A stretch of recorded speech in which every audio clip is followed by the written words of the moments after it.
بسم اللہ الرحمن الرحیم۔ السلام علیکم۔ نبی کریم صلی اللہ علیہ وآلہ وسلم کی پیدائش کا واقعہ۔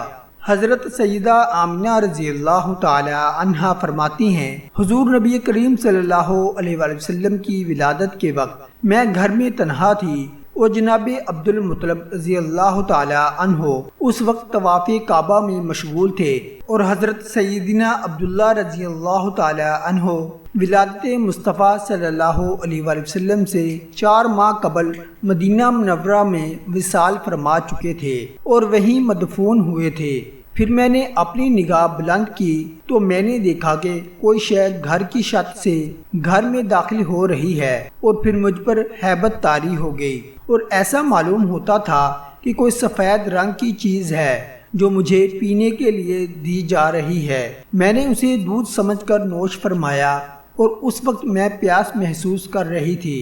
میں نے ابھی چند گھونٹ پیے تھے کہ پھر میں نے کچھ دراز قد اور حسین و جمیل عورتوں کو دیکھا جو عبد مناف کی بیٹیوں سے ملتی جلتی تھی، اور وہ میرے گرد جمع ہو گئیں اور میرا حال دریافت کرنے لگیں۔ پھر میں نے ایک ریشمی کپڑا زمین سے آسمان تک آویزاں دیکھا، اور میں نے یہ ندا سنی کہ اسے پکڑ لو۔ پھر میری نگاہ سے حجاب ہٹ گئے اور میں نے مشرق و مغرب کو دیکھا، اور پھر میں نے وہاں 3 جھنڈے دیکھے، اور ایک جھنڈا مشرق میں اور ایک مغرب میں اور ایک بام کعبہ پر لگا ہوا تھا۔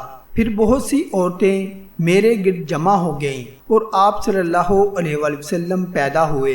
اس وقت آپ صلی اللہ علیہ وآلہ وسلم کا سر سجدے میں تھا، اور آپ صلی اللہ علیہ وآلہ وسلم نے اپنی ایک انگلی آسمان کی جانب بلند کی۔ پھر آسمان پر ایک بادل کا ٹکڑا نمودار ہوا، اور پھر آپ صلی اللہ علیہ وآلہ وسلم میری نگاہوں سے اوجھل ہو گئے۔ پھر میں نے ایک منادی سنی کہ محمد مصطفیٰ صلی اللہ علیہ وآلہ وسلم کو دونوں جہانوں کی سیر کرائی گئی ہے، تاکہ تمام مخلوق آپ صلی اللہ علیہ وآلہ وسلم کے اوصاف، آپ صلی اللہ علیہ وآلہ وسلم کی صورت اور اسم پاک سے آگاہ ہوں۔ اور یہ بادل ایک لمحہ کے لیے روشن رہا، اور پھر میں نے آپ صلی اللہ علیہ وآلہ وسلم کو ایک ایسے کپڑے میں لپٹا ہوا دیکھا جو دودھ سے زیادہ سفید اور حریر و پرنیہ سے زیادہ نرم و ملائم تھا۔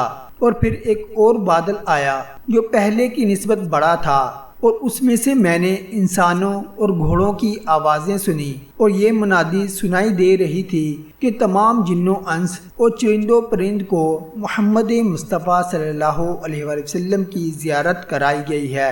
اور پھر آپ صلی اللہ علیہ وآلہ وسلم کو حضرت آدم علیہ السلام کی صفوت و بزرگی، حضرت نوح علیہ السلام کی رقت، حضرت ابراہیم علیہ السلام جیسی آزمائش، حضرت اسماعیل علیہ السلام جیسی دہن، حضرت یوسف علیہ السلام جیسا حسن، حضرت یعقوب علیہ السلام کی بشرا، حضرت داؤد علیہ السلام کی صورت، حضرت ایوب علیہ السلام کا صبر، حضرت یحییٰ علیہ السلام کا زہد، اور حضرت عیسیٰ علیہ السلام کی سخاوت عطا فرمائی گئی ہے۔ اور یہ بادل بھی ایک لمحہ کے لیے روشن ہوا تھا۔ سبحان اللہ۔